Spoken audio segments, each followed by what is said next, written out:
Assalamualaikum warahmatullahi wabarakatuh. Halo teman-teman semua. Saya di sini dan kelompok saya yaitu kelompok 5 ingin mempresentasikan tentang tunalaras. Kami telah menyediakan PPT dan saya akan menyebutkan nama-nama kelompok 5. Pertama, Auliana Ajija Pasha, Alinah, Kantata Fatwa Jihadi, Maulia Widya Rosada, yaitu saya sendiri, Nur Syifa Atunisa, Purnamasari, Rania Alfa Najia, Rahmat Arsy Abimanyu, Siti Rahmah, dan Turyanisi. Ya, itu tadi adalah nama-nama kelompok tunalaras, kelompok 5. Ya, mari kita mulai saja presentasi yang pertama yang dibacakan dan dijelaskan oleh Purnamasari. Silakan Purnamasari dan pembicara-pembicara yang lainnya mengambil waktunya. Assalamualaikum warahmatullahi wabarakatuh. Perkenalkan, nama saya Purnamasari. Saya dari kelompok 5. Tunalaras ingin mendefinisikan apa itu tentang disabilitas. Menurut Undang-Undang Nomor 8 Pasal 1 Ayat 1 Tahun 2016, penyandang disabilitas adalah setiap orang yang mengalami keterbatasan fisik, mental, intelektual, dan atau sensorik dalam jangka waktu lama dalam berinteraksi dengan lingkungannya, dapat mengalami hambatan dan kesulitan untuk beradaptasi secara penuh dan efektif dengan warga negara lainnya berdasarkan kesamaan. Menurut para ahli, menyatakan anak tunalaras adalah mereka yang terganggu perkembangan emosi, menunjukkan adanya konflik dan tekanan batin, menunjukkan kecemasan, penderita neuritis, atau bertingkah laku psikotis. Tahun 2026 KRM 14 akan bawa anak yang nyata umur antara 6 tahun sampai 17 tahun yang memahami gangguan atau hambatan emosi, dan setelahnya tingkah pelaku sebagai kurang dapat menyelesaikan diri dengan sebaik, tetap lingkungan keluarga, sekolah, dan masyarakat. Baik, saya ingin menjelaskan tentang karakteristik tunalaras. Karakteristik itu adalah sifat atau watak. Karakteristik tunalaras menurut Halahan ada 4 dimensi. Pertama, kekacauan tingkah laku. Kedua, sering cemas dan menarik diri. 3, kurang dewasa.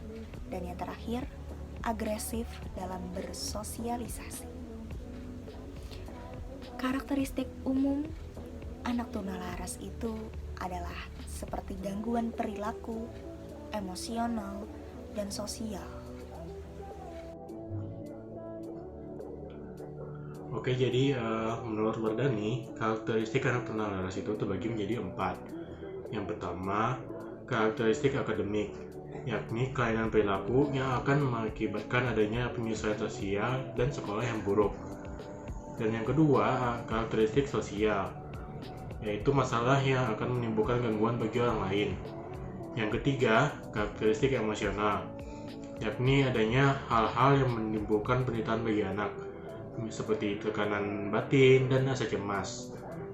Dan yang terakhir, karakteristik fisik atau kesehatan. Karakteristik kesehatan anak tunalaras ditandai dengan adanya gangguan makan, gangguan tidur, dan gangguan gerakan. Klasifikasi tunalaras. Klasifikasi tunalaras dikemukakan oleh Rosembara tahun 1992. Klasifikasi tunalaras ini dikelompokkan atas tingkah laku yang berisiko tinggi dan berisiko rendah. Yang berisiko tinggi yaitu hiperaktif, agresif, pembangkang, dan menarik diri dari pergaulan bebas, serta delinquency. Kemudian yang beresiko rendah. Beresiko rendah itu yaitu autisme dan skizofrenia.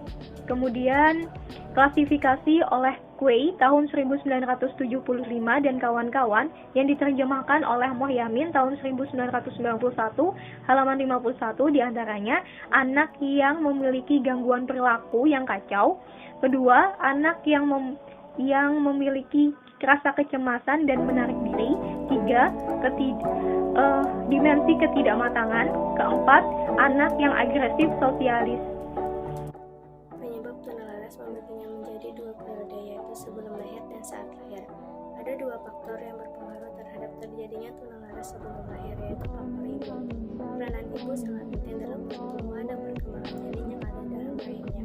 Kegiatan dan keadaan ibu sehari-hari yang berpengaruh terhadap janin antara lain keadaan gizi ibu dan keadaan emosi ibu. Yang kedua, faktor keturunan dapat berupa pengaruh sifat-sifat yang diterima anak dari kromosom kedua orang tuanya terhadap perilaku anak setelah lahir. Yang kedua, saat lahir. Dalam proses kelahiran bayi ini disebabkan oleh faktor, yaitu faktor bayi.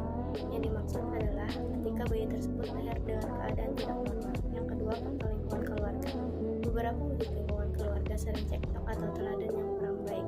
Yang ketiga, faktor sekolah, misalnya hubungan sosial guru dan murid yang kurang harmonis. Yang keempat, faktor lingkungan masyarakat, kurangnya sosialisasi.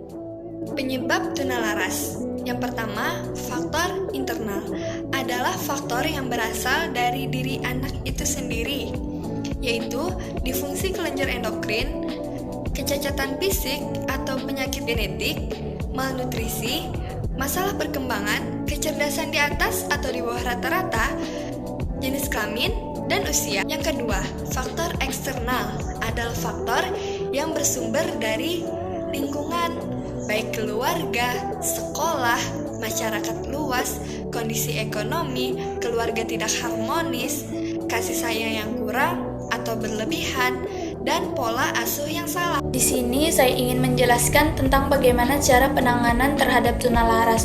Karena tunalaras merupakan individu yang mengalami kesulitan serta hambatan untuk mengontrol emosi, maka kita perlu memiliki kesabaran yang ekstra dalam menghadapinya. Untuk mensiasati perubahan perilaku dan emosi tersebut, kita perlu melakukan pendekatan individual secara pelan-pelan dan jangan sampai kita terbawa emosi, seperti memberikan pengarahan serta peringatan tentang bagaimana cara mengatur emosi dan perilaku kepada individu yang mengalami tunalaras agar tidak merugikan orang lain dan dirinya sendiri. Cara penanganan anak tunalaras oleh pihak sekolah dan guru. Yang pertama, menciptakan suasana belajar yang menyenangkan. Yang kedua, memahami setiap individu. Cara penanganan anak tunalaras oleh pihak keluarga dan orang tua. Yang pertama, menerima kondisi anak. Yang kedua, meningkatkan rasa harga diri anak. Cara penanganan anak tunalaras oleh pemerintah. Yang pertama, memperbanyak lembaga yang memberikan layanan penanganan anak tunalaras.